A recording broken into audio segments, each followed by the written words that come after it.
Warning, the following broadcast features thoughts, ideas, and opinions you might find offensive. If you're easily angered, insulted, hurt, provoked, outraged, or annoyed, the following may offend you. The views expressed in this show are solely those of the individuals providing them and do not reflect the opinions of YouTube or Google. So please, don't flag this video. Viewer discretion is advised.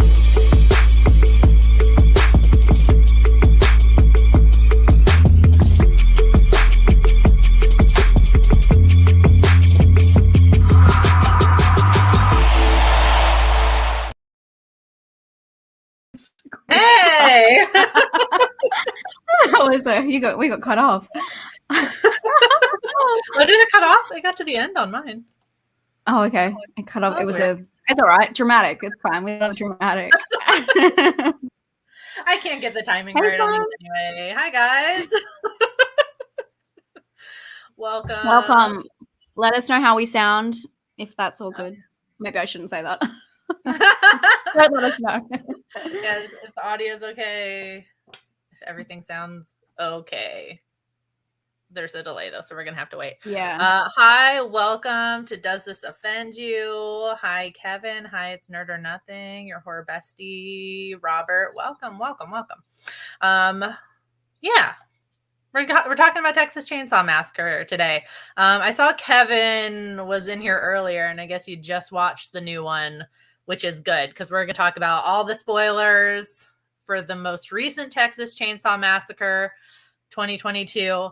And of course, the original, the Texas Chainsaw Massacre from 1974. Massacre. Because I don't know if people realize, but the title's space. Different. It's Chain Saw. It is. Yeah. You're 100% Yes. right. It definitely is. I think So I no one made ever sure I remembers. did write it right in my notes. Yeah, I was like, no, it's fine. I just think that's really funny. That little space. So if you haven't seen either, we're going to talk about all the spoilers. So if you're okay with that, I mean, I can't force you to leave. But you've been warned. So don't get mad at us later when we spoil everything for you. Yeah. Hey, DC Carter. Hey. Hi. I like when they remove the from a title. That way I know which one is the sequel. 100%. That's so true. That's so true. Exactly. So if you guys, I don't know if there's anybody new who hasn't been to a Does This Offend You before. If it's your first one, welcome. Really quick, it's just a clever title. I'm pretty like if you would have seen the disclaimer in the beginning. We don't normally get offended over things. We're more just dissecting everything and reaching and trying to pull something out of nothing most of the time. So that's another warning for you there. We're not actually trying to cancel Leatherface or anything like that. No, we don't really care about that.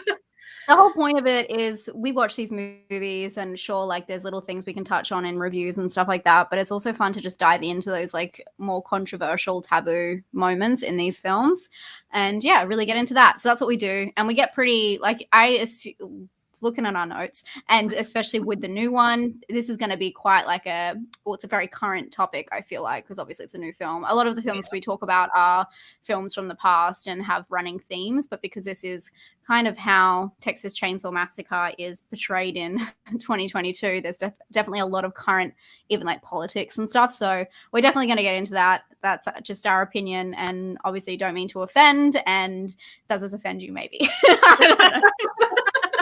But we're just here to have banter and chat. We're not like, it's not like a super serious show. So don't, I can't tell you don't take it that way. But that's not what it's intended to be. Yeah. Well put. I guess before we start, just I'll say it again at the end, but there's a whole bunch of links in the description for Emma, all the relevant stuff, Patreon, YouTube, Twitter, all that good stuff. I should also have it linked a playlist to past episodes if you want to go back and watch any. You can go and try and find the lost episode. That's always a fun time. Fun little Easter egg for you guys. I try and keep it updated. Sometimes I get a little bit behind, but they're all there, so you can watch them. Thanks for doing that.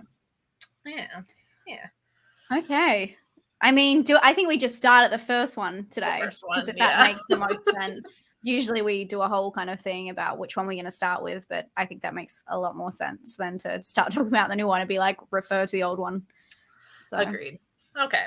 I don't know if anybody needs a summary, but I guess really quick.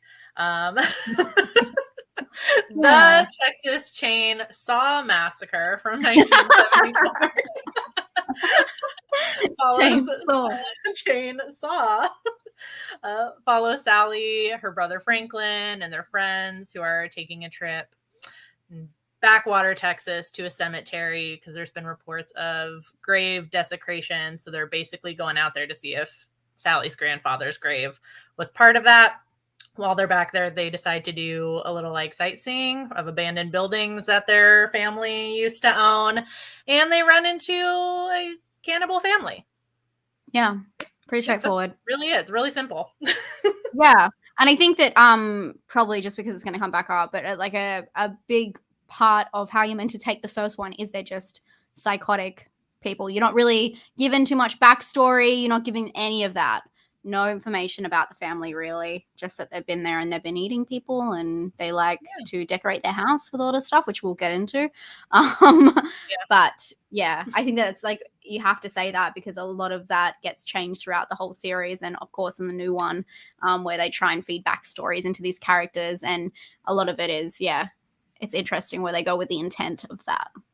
Yeah. A fun fact, the last time I talked about Texas Chainsaw Massacre in a live stream was with Gory B Movie for Ghouls Night Out. And at the end of the stream, the chat started going off because the news had just broke that Toby Hooper died.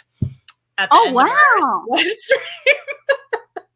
That's wild. It was bizarre. So that was the last time I talked about Texas Chainsaw Massacre on a stream. That was like the whole theme of it. We went through like all the movies up until that point. Oh, really? So burn some sage, do whatever you got to do, guys, while you're watching so that nothing bad happens at the end of this stream. Yeah. Oh my gosh. That was a little wild. I was thinking about that today and I was like, oh yeah, I remember that happening. Yeah. Wow. Okay. So hi everyone in the comments. We're getting lots of people in here. So hi. Oh, wow. Hi. And I just saw DC asked what's the first name they're going to call Texas Chainsaw Massacre. It's Head Cheese, but I think there's another name as well. There was. I saw some other ones. One of them, I don't know if it was real, but I saw like an apparently title option was Saturn in retrograde. That one random fact they talk about, like way at the beginning. It's so random when they do that in the van. That's just a really strange moment in time. Okay, where do we start? Let's figure out what is actually offensive about this movie.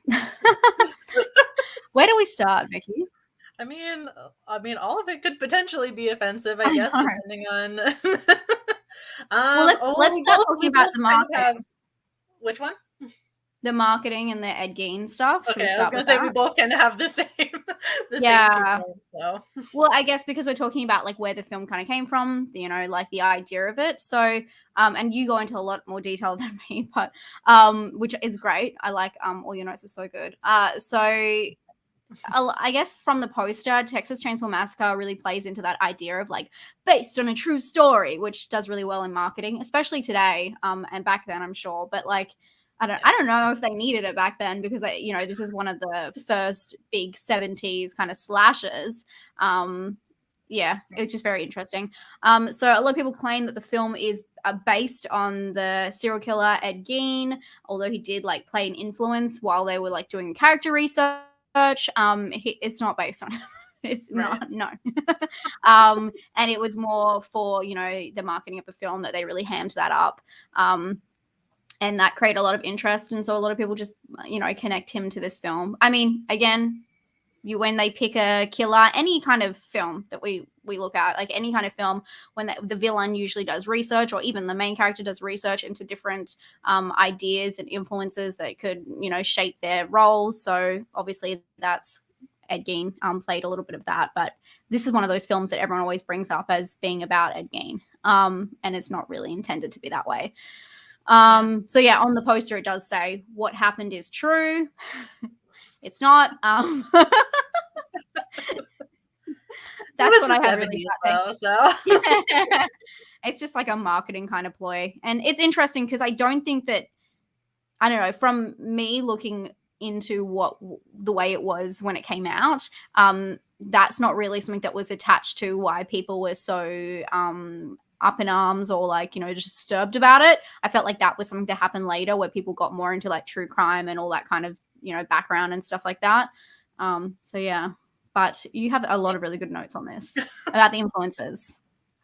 Yeah, speaking of Ed Gein, I just love when that gets brought up a lot because I feel like there's so many movies that cite Ed Gein as like an inspiration, and it's usually just like, I don't know, it's just like, it's two things really. It's like the furniture making and like the skin wearing and the mommy fixation is like really the only thing, as if he's the only person to ever do that.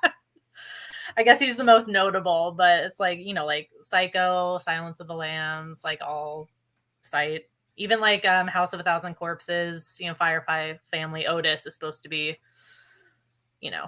like an Ed Gein type character. Like they all cite Ed Gein. All of them. There you go. Just a bit weird. But yeah, so like Emma said, this isn't based on a true story, like a specific single event, but rather just kind of a conglomerate of things, like the collection of things, like the shocking crimes of post-war America. I know we've talked about this before on Does This Offend You? Like the end of Vietnam, post-Vietnam War era, or these like super violent movies like this, which I guess we'll talk about soon, like the lack of gore and stuff, but super violent movies that are like really just like nihilistic and dark and nobody makes it out except one person and the killer's still out there, that sort of thing. All the horrors of the Vietnam War just reflected in film. There's also other people that I guess inspired Texas Chainsaw Massacre, one being a name which I had never heard before, Elmer Wayne Henley, who was a serial killer who participated in the abduction, murder, and rape of at least 28 teenage boys. The co-writer for the movie, Kim Henkel, said, and I quote, "I saw some news reports where Elmer Wayne said, 'I did these crimes and I'm going to stand up and take it like a man.' Well, that struck me as interesting that he had this conventional morality at that point. He wanted it known that now that he was caught, he would do the right thing. So this kind of moral schizophrenia is something I tried to build into the characters," which seems like a lot, but I was like, I'd never heard of him. But no, I never have. Yeah, it was interesting, I guess, that, hearing a name other than Ed Gein, but Ed Gein's more notable. So obviously they're going to run with that. In case anybody didn't know, Ed Gein is a convicted killer and body snatcher who was active in Plainfield, Wisconsin, after the death of his mother left him, in a bad mental state. So all the like furniture made from body parts, I guess skin wearing was like all taken from or inspired by Ed Gein, I guess, because he was famous. Should we say famous? Infamous for that. He didn't eat people, did he? I don't think so. Like everything I read about him doesn't mention cannibalism. It's more about like the using the body parts to make stuff. But maybe somebody in the chat can drop some knowledge on that. But I don't think anything I've read about Ed Gein mentions anything about being a cannibal. So I guess it's something that they added in. Although I will say, as far as cannibal movies go, this one's pretty tame. Like I feel like you don't see anything too grisly in terms of cannibalism. Well, the whole point was he was trying to make it so that it was going to be like PG rated or whatever, and totally messed up with that. But yeah. Oh, look, we got one from Wilson. Does Texas Chainsaw Massacre offend me? 2022. Yeah, 2020. Whoa. Yes, no, yes. But in a good way. Yes. In a good way. I love that. Okay. Thank you very much for the nightmare fuel. Appreciate it. Yeah, thank you. Oh, thank you, Megan. Said no evidence of eating people. Thank you. Good to know. Yeah, because isn't the actual, like, where the idea for Texas Chainsaw Massacre, the original, came from was Toby was standing in a store during Christmas time and wondering how he's going to get out of the store, and there was like so many people around, and he saw a chainsaw, and that's like the story. And he was like, maybe if I kill everyone, and I'm like, how do you go from that to Ed Gein? I would love to know, but sure. And cannibalism. It was just those two ideas that came together. Yeah, it just kind of rolled from there. Oh, we got another one. Thank you, Roman. Thank you, Annabelle. Thank you. Happy weekend to all catching up. Never gets old. Everything else was weak. Thank you very much for the nightmare fuel. Okay, what else we got? I mean, I just have a list of all the interesting things in this film because I think that this film is more the behind the scenes is very interesting. I mean, there's a lot going on obviously on screen when you watch the film, but I think it's more disturbing like how it was put together when you think about it that way. Seriously, because anything especially being made, like when films are made today, we have a lot of access to props and just different ways of making stuff. And back then in the 70s, they didn't. Do you want me to rattle off my list? Yes, of please do. Making a film / things that make me squirm. This is what I called it. So there's been a lot of talk back and forth about this, but the film was reportedly used real skeletons because it was cheaper to source and to use in the 70s because they didn't make mass skeletons like they do now. You know, you can't just go to a spirit store and just grab them all off the shelf. It's not really the same. And it looks different as well. So, let's just start there. And that's human skeletons. Animal corpses were used from the local veterinarian, and they were all real and fresh. So take from that what you will. Apparently they put them all into a pile at the end and just burnt them. So, I mean, there's a lot going on in this film. It's cursed.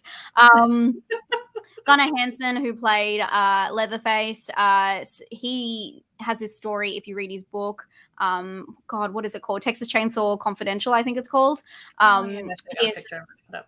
It's good. If you listen to it on Audible, he voices it as well, which is quite good. Nice.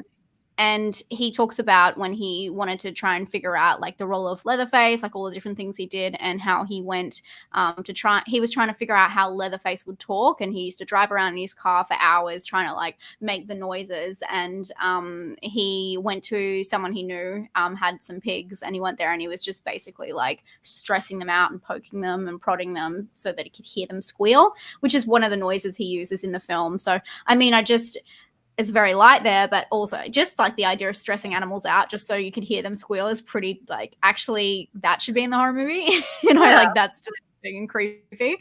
So he used that later as his dialogue in the dinner table scene, which we'll refer to a couple of times.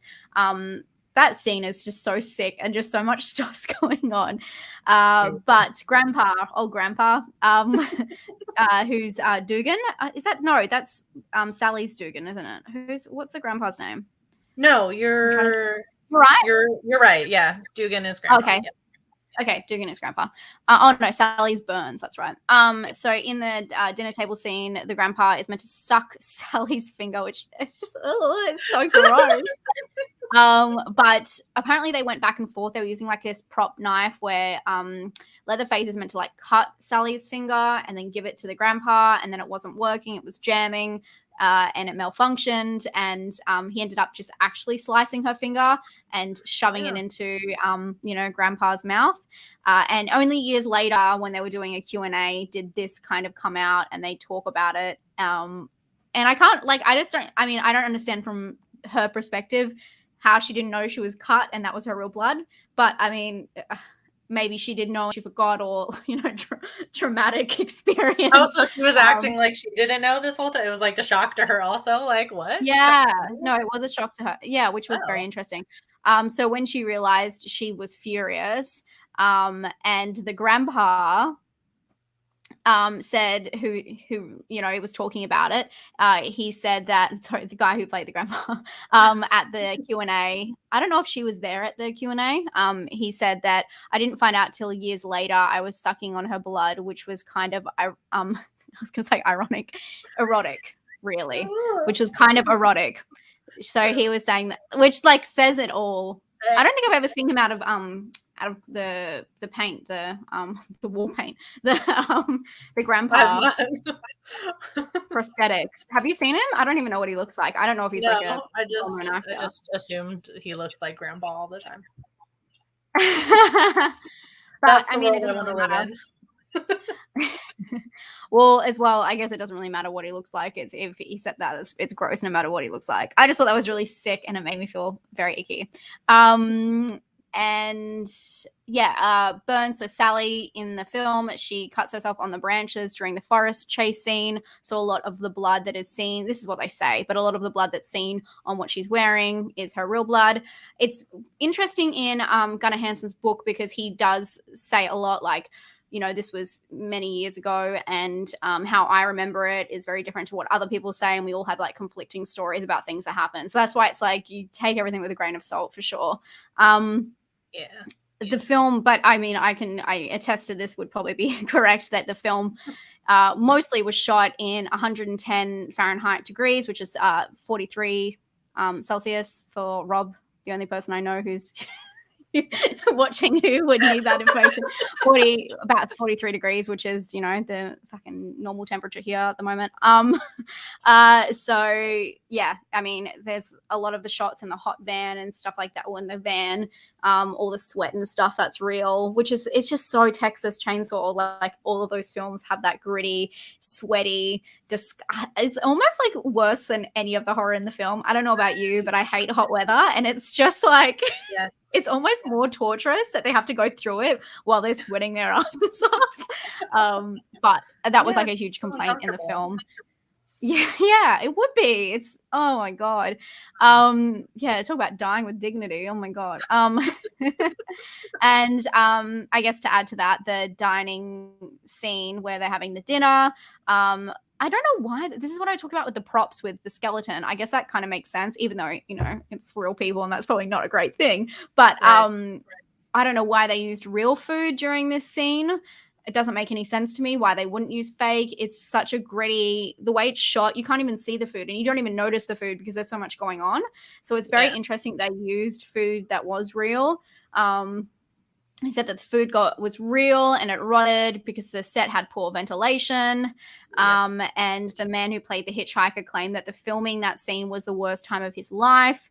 And he had been in Vietnam with people trying to kill him. So I guess that shows how bad it was. That's what he said. So yeah, I'm right. The heat is worse than anything. Yeah. And apparently it made people sick too. They were like, in that room for so long with, everything rotting and, like you said, poor ventilation and really quick, because I didn't want to interrupt you because you were on a roll. We got some more nightmare fuel. So really quick, Tanner, Wilson again, and Greg. Thank you very much. And thank you, Megan, for keeping up with that while we're talking while that's happening. Thanks. Appreciate Sorry. you. I was No, you're good. So thank you for your nightmare fuel. And Tanner was talking about horrible show was talking about Grandpa. And and every time you give a nightmare fuel, Grandpa drops his hammer.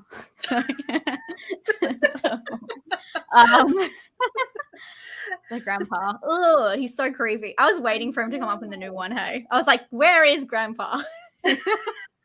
Apparently, I don't know if you read this also, but I saw not like he's like at fault for the scene being like the shooting of the scene taking so long, but I guess like I saw in interviews that he didn't want to go through the process of taking off the makeup and putting on the makeup a bunch of times, so they like shot that scene like continuously, and it took him like 27 hours to do because he didn't want to take the makeup on and off. So it's like we're gonna shoot this thing until we're done. That's wild. It was all Grandpa's fault. And he really could just be asleep during the whole thing as well. Honestly. Honestly. Wow. I don't know. Oh, Greg, Ooh, thank Greg. you again. Texas Chainsaw Massacre. It's really about 70-year-olds can still do things they did in their 20s. That's so funny. That is so funny. But it almost accounts to the fact because like Grandpa is seen throughout like all of the Texas Chainsaw movies in the time, I guess, appropriate timelines. But it also attests to the fact that maybe this whole cannibalism like ritual does work because he is like what 120 or something like that. Like yeah. So I don't. It made me think. I was like, you know what? It's probably proof that it does work. Like that he's still like hanging around since they're doing all that like bathing in blood. Oh, I just saw his head come up over your seat. There's aircon upstairs. Why didn't you go sit upstairs? It's like, what the party is happening down here? Oh. Yeah, that was so random. I'm like, oh, there's a dog there. Good boy. Oh, he's just hanging out. Yeah. Apparently that filming process was hell. Brutal. Yeah. Brutal. And I mean, you can tell because they just get like sweatier and grittier as the movie goes on. Like those poor things. Like I can't imagine, especially for like you know the Leatherface character having to wear all that and lug that chainsaw. I wouldn't like. You can't get me to do shit if it's that hot outside and you're making me and you're making me be outside. Nah. What they said about the van was pretty bad as well because it's literally like hot tin. Just them shooting that first scene, and they're all really, really close, and they got the cameraman in there. Obviously, you can't see, and it looks like there's a lot of room, but it's like they're like literally squashed together. I couldn't imagine. They did so well when you think about all those kinds of aspects. I love how this is like, does this offend you? We're just talking about the heat. Yeah, that's offensive. It is. The heat is 100% offensive. It is. And it wasn't like the payoff really bad for that too. I didn't write it down, but I think because of like the way they financed it or something, like the first bit of money like Toby Hooper got from it was like $40 or something. Because well, they all thought it was going to fail. None of them thought that it was going to actually anything was going to come from it. So I mean, if anything, I wonder if that would have changed the way that they shot it if they knew what was going to come. But I guess that, it all worked out. It's exactly what it was meant to be. But yeah, I mean, the film has a lot of interesting. It's funny because I kind of feel like we've kind of like touched on a lot of things, but because the film itself is just so controversial. Why did I say so weird? And it was so strangely received, obviously in the 70s because it's terrifying for back then. It's just really interesting to think about how the film would have been received in the 70s compared to today with Texas Chainsaw Massacre 2022 because of people are just mad at this one for not being as brutal as the original. But the original, I don't know, like I don't know. I mean, the people are mad for a lot of stuff, but yeah. Yeah. I mean, it is brutal. It's just in a different way. Like you're seeing everything that's happening to them. It's just you're just not seeing like the payoff, I guess, is what everybody is looking for now, like seeing all the blood and the guts that happens. Like, I mean, we see Franklin get just like ripped, he like gets pushed basically right into that chainsaw, but you don't really see much of it. So it's like everything, somebody gets hung from a meat hook and like stuffed in a freezer, but we don't see all of that happening. It's just the implication of it. So I mean, they're both violent and brutal, just in different ways. Yeah, no, definitely, I would agree. Did you have anything more about this? I'm like, I feel like the whole film is like controversial, so it's like so hard to like break down those aspects. The one thing I didn't put in my notes was, I mean, this is very nitpicky, was talking about when the hitchhiker gets in the car and cuts himself. And I'm like, is that like that whole scene is it like, but that's like the whole vibe of the whole thing is it's just off. Like it just feels completely off and unnatural to be watching. And it gives you just an icky vibe. And I don't think that that can be really recreated now as like a new original film. No, because that sets the tone for the whole movie. Because as soon as they encounter that guy, it's like you realize that they're out of their depth where they are. Like the people are not okay around here like this. So no. Yeah. Well, especially that family. Right. And thank you for your nightmare fuel, Wilson. Oh, thank you. Yeah, we did talk about that before. Unfortunately, it didn't work out for him, did it? The PG rating. Oh, yeah. That was... Yeah, because I don't think he realized that it's not just it is what you infer. It is a lot of the time things are cut because of what they're not really cut, but rated differently because of content. And yeah. An important lesson was learned here, people, about the rating system. So yeah, there's no loopholes, unfortunately. Right. There's definitely not. Did you have anything else you wanted? No, I feel like we're going to probably bring it more up once we refer back to it with the new one. Yeah. Did you find Texas Chainsaw Massacre offended? Sorry, I beat you to the... No, you're okay. That's the whole point. Put it up while you're talking. I don't find it offensive, but do you? Nah. I find that comment about the blood sucking being erotic a little offensive, but that's aside from the movie. It's just gross. And the heat. The heat is offensive, but that's also... Yeah, the conditions are a bit much. But hey, it was worth the payoff for all of them involved. I believe that they all believe that as well. So, yeah. So no, definitely not offended. Megan shared... Thank you, Megan, for your... You get an A+ today. She shared the link for the poll again in the chat. If you just scroll up a little bit, so make sure you guys vote in that. And we have some nightmare fuel. Thank you, Ice Lord. Thank you so much. Thank you very much. Thank you. First time cat. Welcome. Oh wow. Yeah. First time. That's great. Thanks for joining us. Okay, well, let's get into the new one because I think we'll have a lot to talk about here. Get ready, friends. Get ready. Spoilers coming right up. Important distinction here, like we mentioned. This one is just Texas Chainsaw Massacre 2022. I think all of the other ones are Chainsaw. It's just the original that's not. I think you're right. Yeah, I think just that first one. Who knows what the real spelling is. Hopefully it's still fresh in everybody's mind because this only came out like a week ago. I think it's like the most recent movie we've done on here. Follows a group of influencers who buy up this ghost town in, again, backwater Texas.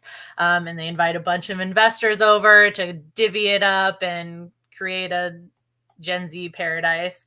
And it just so happens to be the same little ghost town where Leatherface has been hanging out for the past 50 years. And chainsaw stuff happens. That's the summary. Yeah, it's a very different kind of feel straight off the bat because it isn't set in the house and it isn't an isolated kind of occurrence where, you know, these people are driving through Texas as they usually are and wind up at the house. And then also, motorbike. And it's also, it's different because the body count's a huge thing in this film. That Leatherface has never had such a buffet, you know, like there's so many people compared to the original. So yeah, it definitely changes it up and shows a lot more gore. If you have not seen it, we're going to spoiler alert, because it is really good. The gore is so good in this film. So I totally, it's insane, but very opposite to the original. Where do we want to start with this one, Vicky?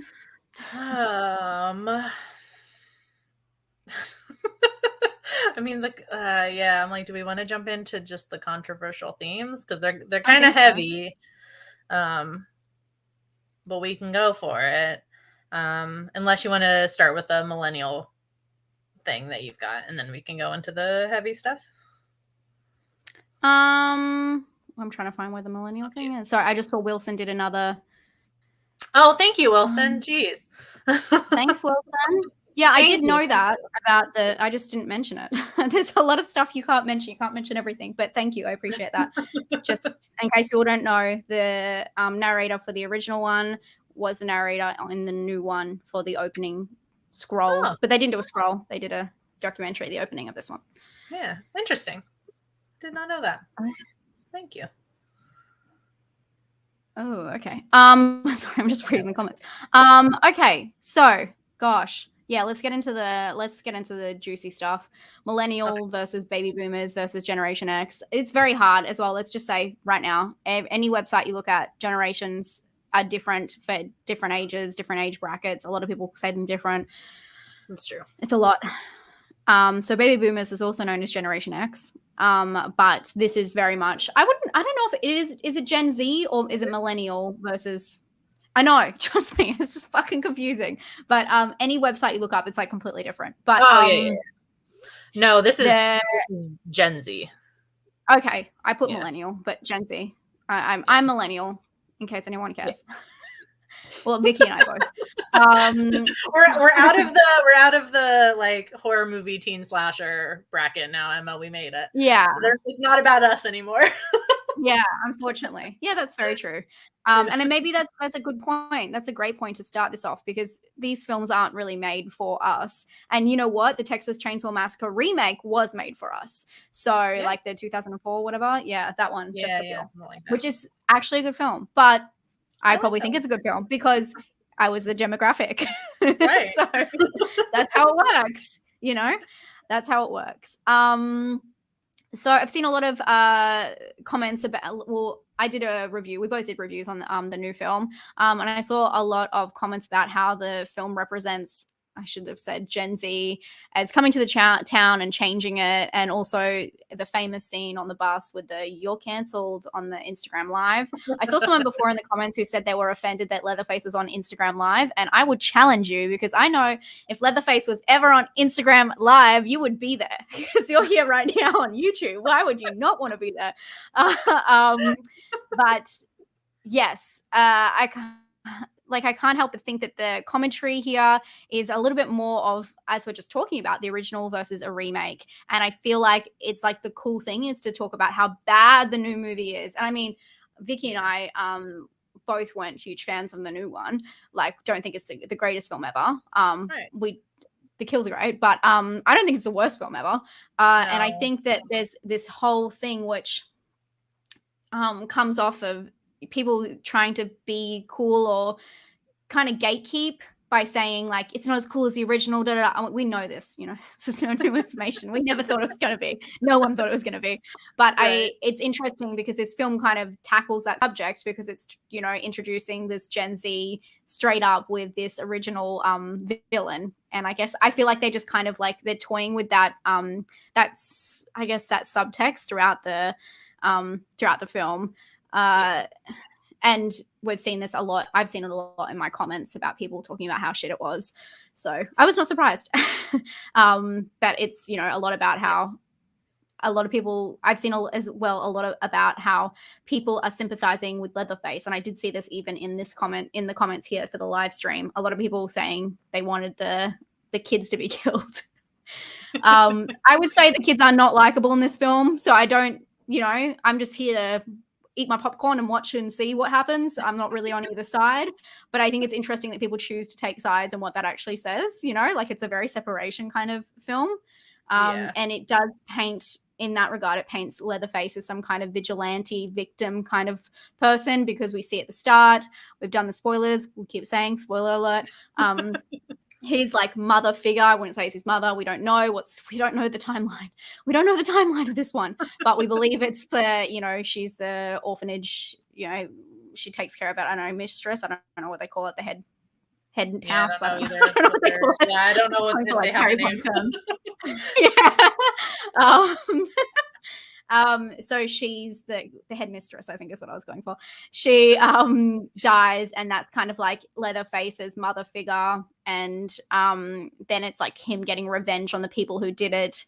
But I don't know. I think this might be a bit controversial, but like the whole thing about how she was right, and it's like this whole proof and having receipts like situation that kind of happens where she has the deed to her house and they're like, no, we have it, and then it's actually in her house, and then like, oh, we killed her. I'm like, but you didn't. Like, she also was sick and was like walking around with like a ventilator like this.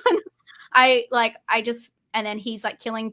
The whole thing doesn't make any sense, I mean, to be honest. But the whole I mean, it's not meant to, really. But this is the issue between this new one and the original one. What people don't, I guess people would understand, but like the whole idea of the original one is they were just psychotic. All of them were psychotic. There was no background. There was no who, what, where, how was he raised? Who is he? You don't obviously see Leatherface's face. You don't know who he is. You don't know anything about him or the family, or even if they are family, they're just random people who live together. And in this new one, they really do paint the story about how he went to this orphanage. Like, they kind of in the background, you know, have given you that idea, and that he was with this woman and he didn't act up or do anything violent for the last 50 years. So, I mean, I really feel like they're trying to sway you and giving you a reason to sympathize with him.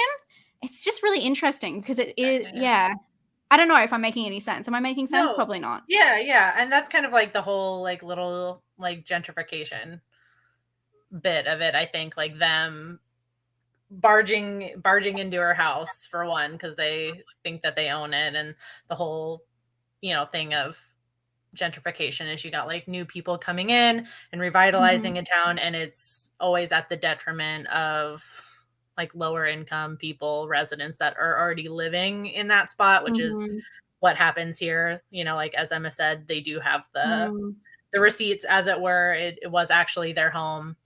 And that's kind of like the guilt that she feels, even though it wasn't technically her fault. Yeah, but it was like, she didn't kill her. They called the cops and they dragged her out, which obviously stressed the poor woman out. And that's what happened. Also, thank you, Wilson, again for reminding me. Wilson, again, with the Nightmare Fuel. Thank you. And Greg also. Thank you very much. Thank you, Greg. You guys are... Well, Greg, we will get to that. Your comment. We will get to that. Oh, yeah. The shooting. Don't worry. We've got that down. Trust me. Oh, I just thought Wilson's thing about the protagonists in Texas. It's a good point. It's a good point. That's funny. It's a good point. It's a great point, even.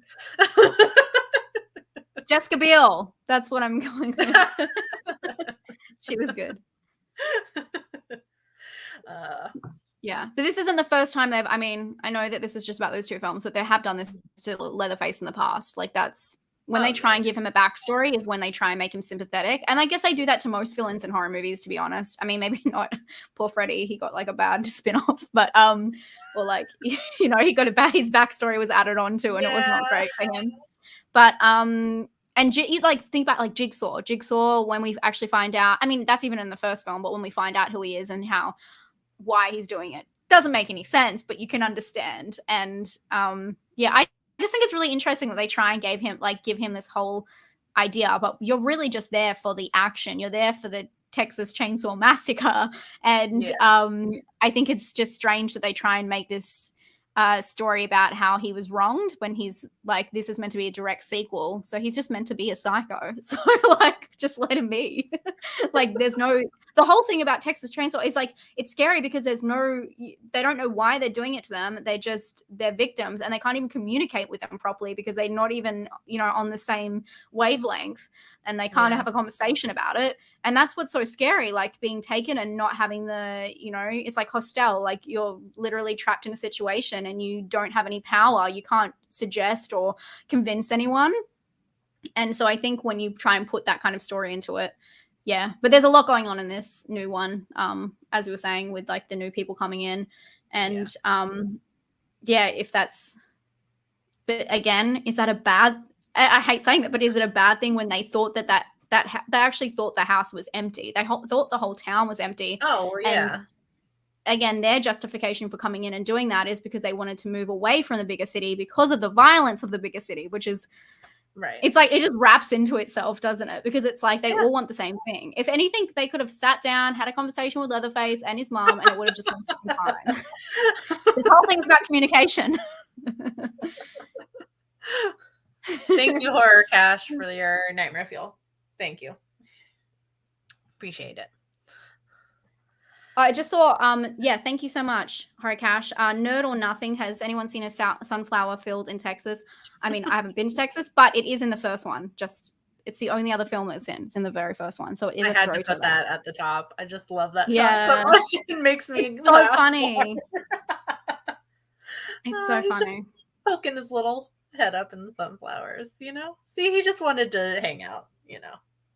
Yeah, and to be honest, the sunflowers aren't looking that good either. So, you know, maybe you're right. Maybe it doesn't belong in Texas. Yeah, he blends in a little too well with the sunflowers as they are right now. Yeah. Oh, okay.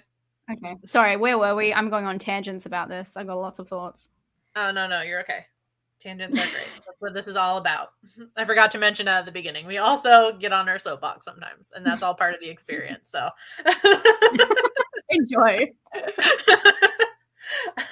I guess we can get into the other controversial themes. I know Greg was mentioning the school shootings.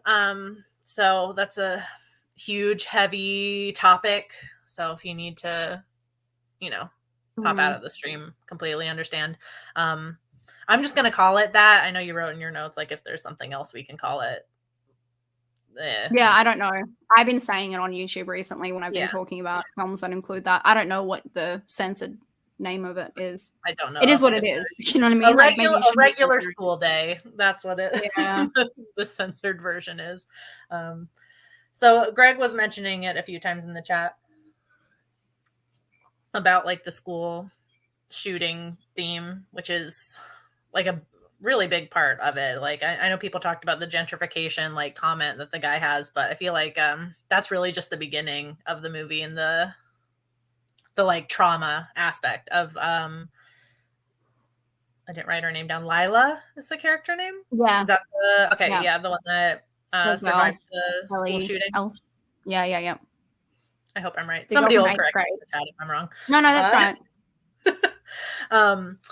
So I wanted to look up because some people were asking too, like if the movie was like somebody wrote like pro-gun or anti-gun. I don't know what you necessarily mean, but like pro-gun control or an anti-gun control. Oh, okay.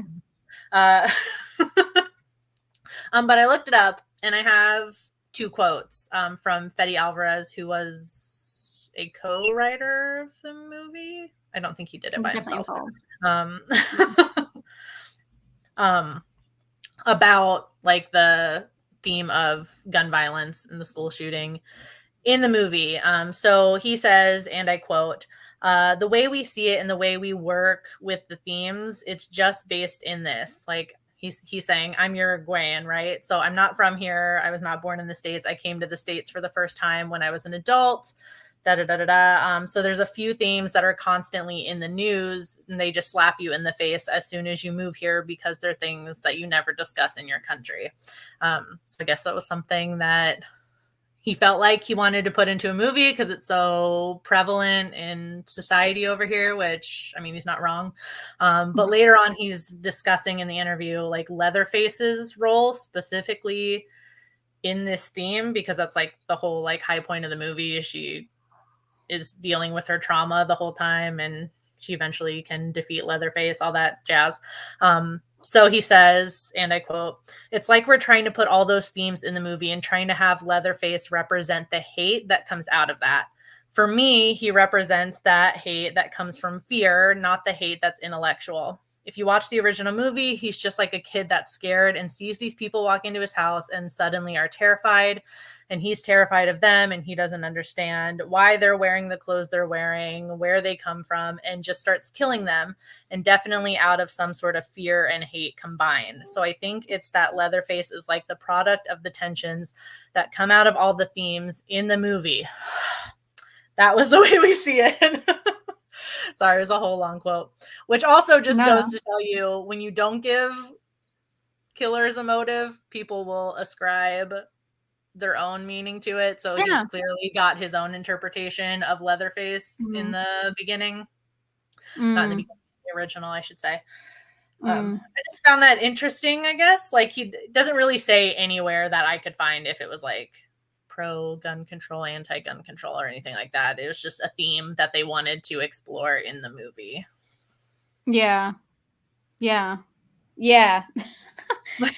mean, it does that thing where it kind of toes on these controversial subjects, but it doesn't want to dive into that. But I feel like that's still too heavy-handed, which a lot of people say.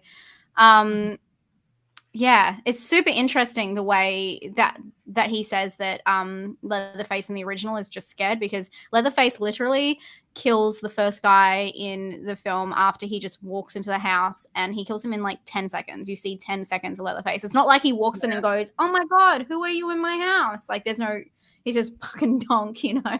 Like, Yeah. So I mean that can be scared as well. That's like how animals, I guess, behave as well.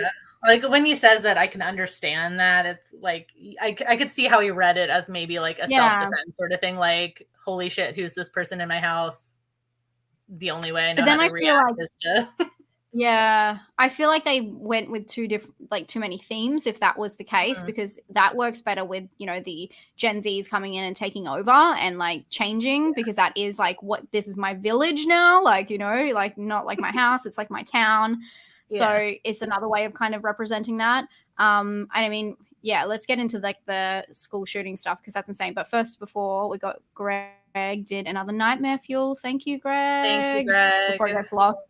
And very good point, because talking about how it doesn't make any sense. Well, from what I'm reading in this, it doesn't really make any sense. And then in the new one, sorry, from Greg's comment, doesn't really make any sense because he's a handyman and he loves his mother in the new one, but in the original he used female body parts to make furniture and belts, and his face, you know, the faces he used were all female as well. So yeah, very good point.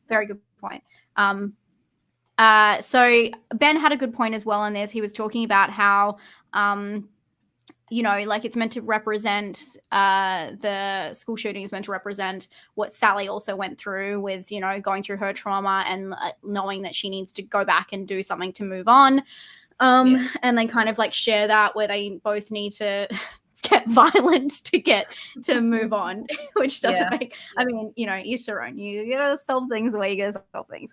But I just like, when you take a step back and like when I did my review for this, because I like watched the film and did like a reaction, like I like, you can see me in real time like going, wait a minute, they just put like school shooting into a film about a like called Texas Chainsaw Massacre, and it's got to be like it.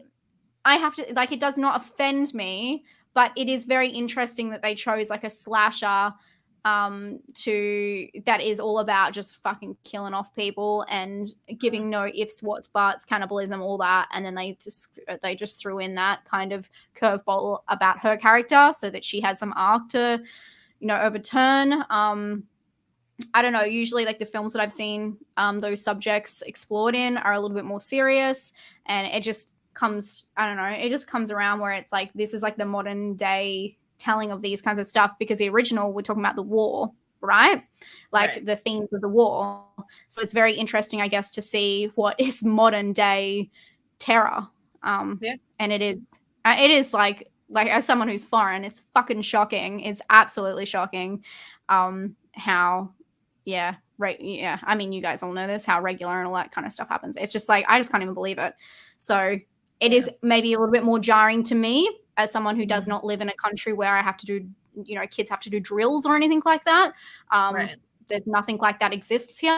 And the last, you know, thing like that happened, like, changed a lot of stuff, which is very, you know, very different. So I think that maybe I found it a little bit more jarring because it's not a usual something that I ever see on TV or anything like that. So just to see it thrown into the end of like a movie, or to make it as a plot device, I get and I understand what Ben said. It's like a very good point. But I just wonder, usually in horror movies, they make it something about, you know, growing up and not having someone around, or, you know, something that they need to overturn. And they revisit the war a couple of times throughout like the Texas Chainsaw Massacre series and talk about them like not wanting to go to war and not wanting to fight that, and they end up having to fight, like, you know, the Texas Chainsaw family. So it's like, I don't know, it's just very interesting the way they threw that in. I think you're right though, because it's still like a heavy topic and it's not like something you really get used to, but I wasn't as shocking, I guess, like as I was watching it. I'm just like, oh yeah, I mean, and I guess I can kind of see both sides of it. I guess this is out of left field, but I just compared it to this, like, you know, I don't want to tell people how to deal with their trauma, but I have seen like a similar phenomenon, I guess, like, because I am in like the book world a lot with my day job and all that, and there's a lot of like really dark romances out there with a lot of like really dark serious topics, and I know that there are people who have, you know, survived sexual assault and they find catharsis in these, so it's like it wasn't as surprising to me that they went with that theme, that she uses the violence to deal with the trauma from the violence that she experienced. Like, I can see where they kind of pulled that from. Do I agree with it all the time? Not necessarily, but you know, everybody deals with it differently. Thank you, Des. Sorry, I did see you pop in there. And also much. Des is, sorry, Des, I'm just going to out you and say where you're from. Des is from Australia as well. So Des kind of probably has the same experience as like it being completely like a strange. Sorry, someone is playing music outside my window, just waiting till they walk past the alleyway. I don't know if you can hear that. No, I can a little bit, but it's not like, it's not distracting. Okay.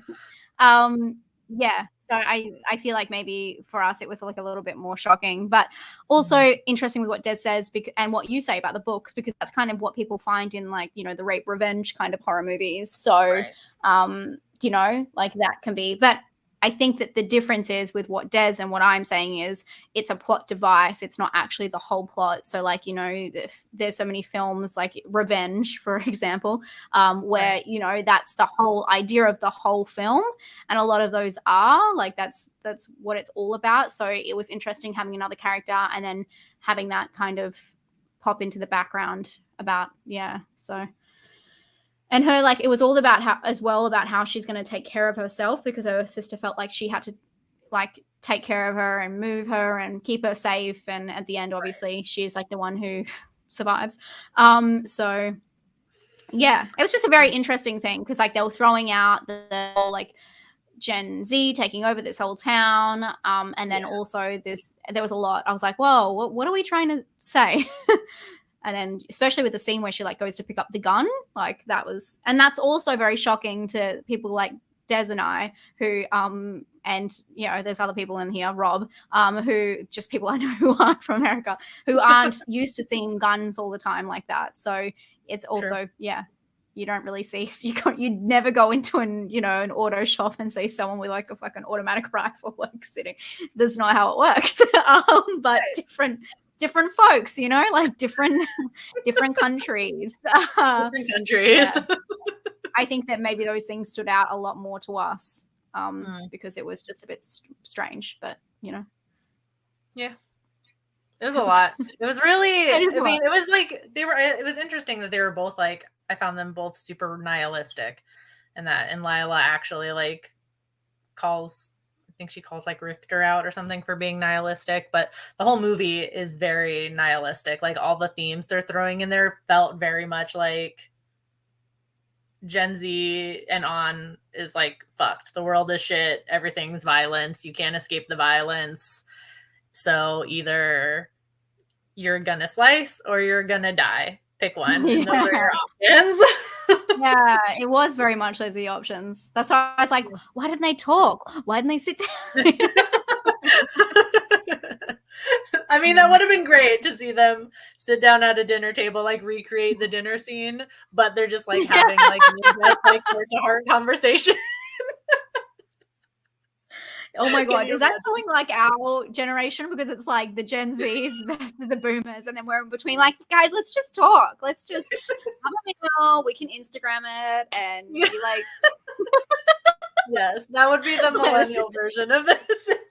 Let's talk about Let's talk it out, guys. Oh, it's so sad. That's funny. I love that. Oh, cool. Okay. I haven't even been looking at my notes to be honest. I've been going straight off the top because it's just like, it's so fresh in my mind, I guess. But I think that we hit a lot of stuff. Yeah, got everything. Yeah, we talked about the school shooting. Controversial elements. Oh, and the Confederate flag, but that's like compared to everything else in the movie, it's like a blip, honestly. Yeah. Well, it's not a blip, but it was like something else that, yeah, I mean, that's just getting, not saying that's political, but it's just like Texas, you know what I mean? Like it's a racist flag. I mean, that's what we'll call it. Yeah. What it is. Yeah, no, but I was going to say, like, but that's just like showing how Texas is, especially with like lots of stuff going on there at the moment. But yes, again, another piece to the puzzle. Yeah. Yeah, there is a lot. There's a lot in this film. And I guess that's why, I mean, I can kind of like go back around to this, but I guess that's why it's interesting because the original is quite serious. And then we're going to talk about it for 2 seconds. Texas Chainsaw Massacre 2. People love it. People do not want me to say anything bad. It's so bad. I'm sorry, I hate it. I don't hate it. Just didn't like. I think that it's making me like it. Like I like it less and less every time someone tells me to like it. I think that's the issue. It just wasn't for me. But everyone likes that, and it's just so interesting to see how all in this film, as per the original, lots of. Or I guess this film has more serious, obviously, and political markers, but in films like Next Generation, Texas Chainsaw Massacre Next Generation, and Texas Chainsaw Massacre 2, it's very jokey, and there's a lot of jokey things put out there. They joke with, like, you know, sexual organs and all that stuff. You know, people love that apparently. And it's funny because obviously they don't use any, I don't know, it's just interesting to see how they don't use anything big for these plot devices in those films, but in these films they really do they're trying to say something. They're trying to say something more. And I guess that's where people get the term like woke horror, which could be a whole nother subject for me and Vicky. We talk about it all the time offline. And it's just so interesting that a film that tries to tackle anything serious these days gets that term slapped on it. And I'd just be interested to hear what everyone else's like interpretation of that is, because I think that maybe there is like a couple of different interpretations of it, because it's just really morphed and changed. Have I started a war in the we'll find out once the delay catches up. So this will be either the chat's gonna explode or everyone's gonna be like, no, we agree. Today Emma chooses hate. No, it's fine. I actually didn't mind. I like the sheriff character and everything. I just, with the fact that I was like, oh, this one isn't really for me. Everyone got so mad. But I mean, that's a different. People are really protective over that one. Yeah, I hear you. Yeah, I hear you. Sorry, I'm just reading the comments now. Satin Renegade X. Leatherface goes to therapy. I saw that. That's why I was laughing, but you started talking, and I was like, that's the best. That's so funny. Let's do it. Let's start financing it. You're so funny. Brilliant comment, Marielle. Thank you. Yeah, I love that.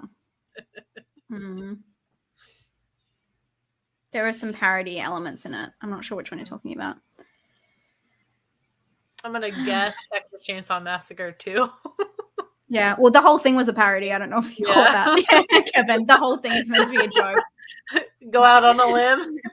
Yeah.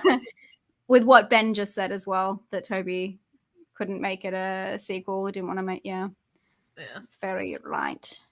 I'm kind of, it's really hard to talk about these films because I feel like there's just so much going on. And you know what it is? It's like it's the lack of intent that we really actually know. And even though you've pulled out some quotes, I feel like people are still very surface level about what they were trying to say. And there's just a lot that you can read out of the new one, especially with what you're saying about, you didn't even know if it was like pro or anti-gun and all that kind of, like, you can't tell because it's trying to play both fences, it almost feels like, because that's the whole thing with the boomer, like, generation being the Texas, the Leatherface, and then like the protagonists of it meant to be like the new generation.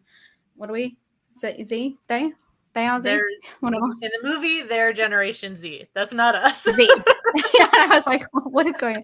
But it is very much just representative of them just fighting, like, and then pulling out the receipts, which is quite interesting that they have to find the receipts to show who was actually wrong. So yeah, it's like, It's very strange when you look at it that way. Everyone's going, okay, I dodged I guess they were saying the new Next Generation was the parody one they were talking about.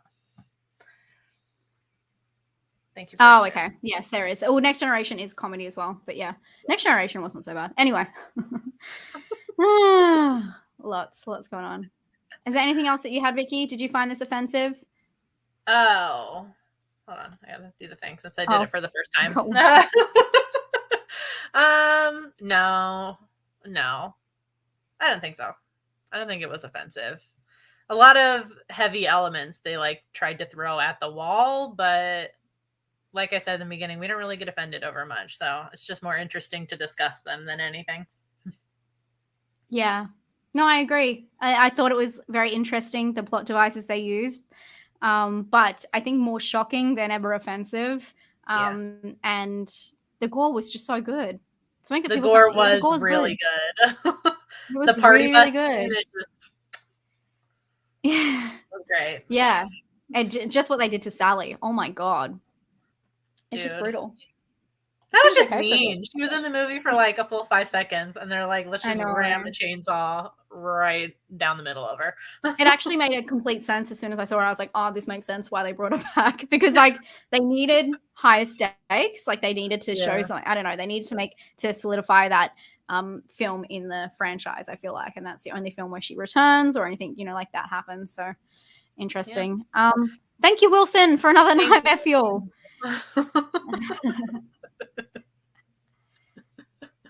Oh, it drags a little. Okay, that's interesting coming from you. I thought you would love it. Should we go into the poll? Yeah. Let's see what we got. Okay, so I asked on Twitter which Texas Chainsaw Massacre was more controversial. Interesting, because it kind of feels like they're both as controversial in the way we receive them, only because there's just so much more talk about movies online. Obviously, there's social media now, so there's just a lot more that people can give opinions. So I wonder if they could somehow do some kind of measure, it'd be really interesting to hear if films are more controversial now, or if they were, I don't know. Do you know what I mean? Like it's very... Or maybe how more... Yeah, I don't know how they would figure that out. It'd be hard to gauge, but it would be interesting. Yeah. Yeah. Thank you, Wilson. You're... Yeah, Wilson. Being too nice today. I'm going to touch off in a second. Yeah. Thank you for your Nightmare Fuel. You can just write comments. We do read them too, but thank you, Wilson. I appreciate your Nightmare Fuel. He said that Next Generation wasn't that bad. Matthew McConaughey carried that. No. Renee Zellweger and the woman, I forget the woman's name, but the woman who's like the bad woman, she's great.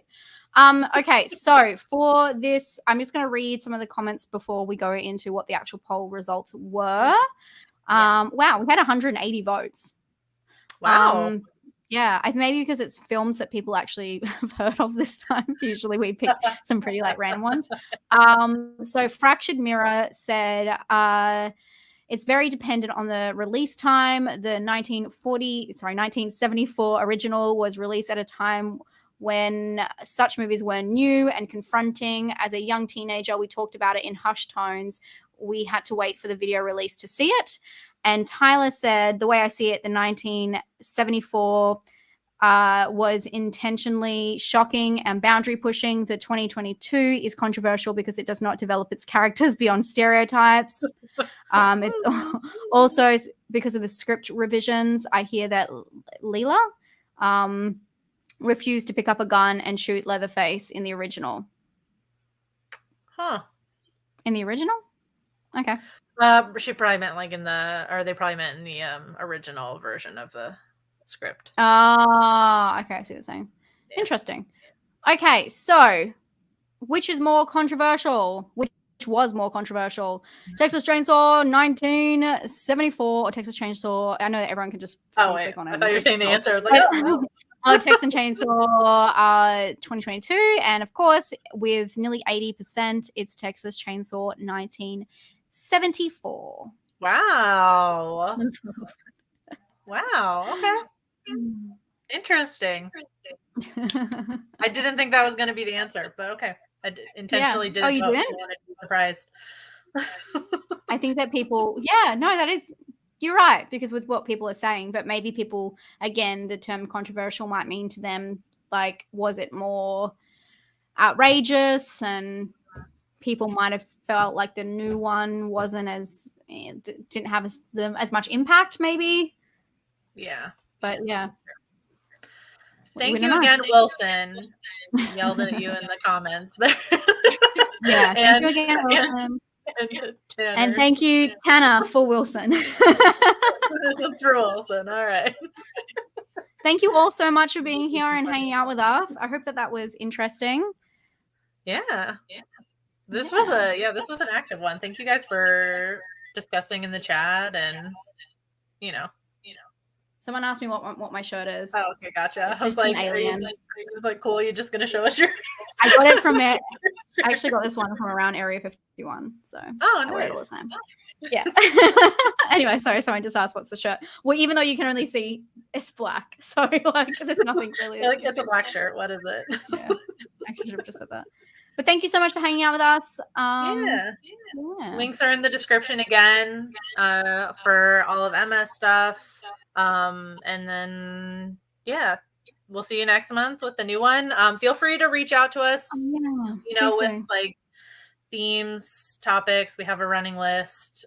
Sometimes if you get us at the right time, we'll just go with your idea. It's a toss-up. We do it differently every single time, but we love hearing what you guys want to see us talk about also. So all of our links are down below, so you can reach us. And our patrons can look forward to an after show, which we're going to film right now. So thank you guys for joining us, and we'll talk to you soon. Yeah. Thank you, Wilson, again. All right, you're cut off now. Bye, Wilson. Bye.